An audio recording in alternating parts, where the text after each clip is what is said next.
Vanessa Hudgens, buntis sa kanyang baby number 2.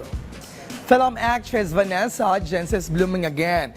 Inununsya na aktres sa kanyang second pregnancy, isang taon matapos manganak sa kanyang panganay mula sa kanyang baseball player husband na si Cole Tucker.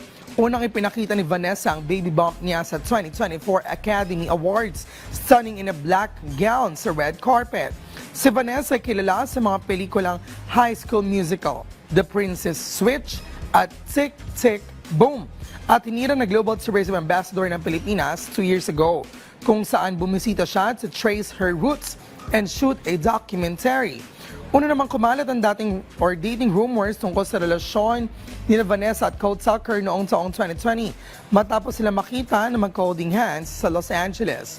By 2021, naging IG official na ang dalawa, confirming their relationship.